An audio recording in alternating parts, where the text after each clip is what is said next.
One of the longest running franchises is back with another sequel. Down to their 5th iteration of the series, Street Fighter V is here to expand on the horizon of fighting games. I'm here to review both Street Fighter V and the Mad Catz TES Tournament Edition Fight Stick. Street Fighter V, although the title might say otherwise, is not the 5th game in the series. There have been many spin-offs and whatnot, but ultimately, each one has been very different from the last. The first thing brought to attention is that character models are back to full 3D renders, but are still limited to a two-dimensional space. So basically, classic Street Fighter is back. My first impression of the game is that it truly is a fun game to play, both casually and competitively. But it does have a few issues. A surprisingly small opening roster, barely any single-player options, and at launch, the game was even having server issues. That's why I feel very mixed about the game. If you look at it from a competitive multiplayer angle, the game is very balanced, the fighting mechanics are very balanced, a lot of the on-screen displays are also catered for the competitive scene as well. But if you look at it from a casual angle, if you're really just looking for a fighting game to play, Street Fighter V might not be for you. With only 16 characters to choose from, and only 4 of them being brand new characters, there really isn't much variety for you to explore. Especially compared to the previous opening rosters of Street Fighter games, this is a painfully small roster. The thing is, despite the roster, playing online is really entertaining. Not once have I encountered a player who plays the same as someone else. Not any two fights were ever the same, either. The variety of online play has to offer is huge, and it really doesn't bore me at all to fight someone one after the other. The game looks pretty good. In terms of fighting games, it has a very smooth frame rate, the graphics are beautiful, and the character designs are really clean. I was a fan of Street Fighter 4's look and style, but I actually like Street Fighter 5's style too. Sound, to me at least, doesn't really matter as much since I'm not that skilled of a fighting game player, but I do know that there are a bunch of cues that signal what's going on in the game.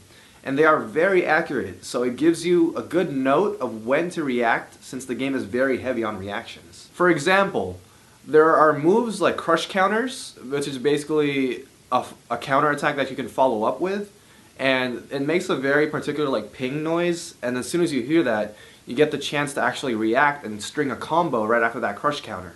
I personally have yet to create a combo off of a crush counter, but I'm practicing, so hopefully I'll be able to take advantage of that new feature in the game. That's not really a new feature, but take advantage of that feature in the game. The gameplay is very smooth. I don't really see any hiccups in the game. The 60 frames per second really delivers, and especially with the TES Fight Stick, all the actions are very responsive. It plays just like the old Street Fighter games. 3 punch buttons, 3 kick buttons, basically, and then a bunch of like combinations of movements so you can make special moves.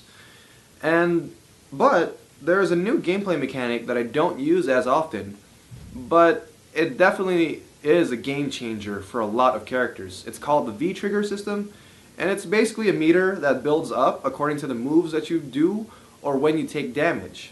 Almost like Street Fighter 4's Revenge meter. And essentially you get to use the meter to change the tide of the battle. For example, Ken can trigger amplified attacks while he is under the effects of his V-Trigger, while Charlie Nash can teleport behind his opponent to throw them off guard and continue a combo from behind their opponent. Now I'm gonna talk about the Fight Stick. The stick is very comfortable to use. It surprised me how hefty it was, but as I was using it, it didn't really feel like it was weighing me down. It is very comfortable to the touch, and the button layout is very convenient. The face buttons are already curved to accommodate for the natural curves of our fingers, like they do when they're at rest. The stick is small, but it's actually very comfortable to the touch, and every button is mapped to be safely away from the buttons that can interrupt gameplay. So all those accidental pauses or home button presses are very out of reach, but at least the stick still gives you the option to lock those buttons, just in case. Just like every other Mad Catz Fight Stick, the stick is pretty customizable. But the thing is, the stick is already customized to be tournament ready, so I don't really think I'd be doing any sort of customization in the first place. Street Fighter V is ultimately a very fun game to play. It's very competitive and focused on online multiplayer, or even side-by-side multiplayer, versus modes. Only the first day since release has been very clunky in terms of connectivity, but other than that, I've been able to play without any issues since then.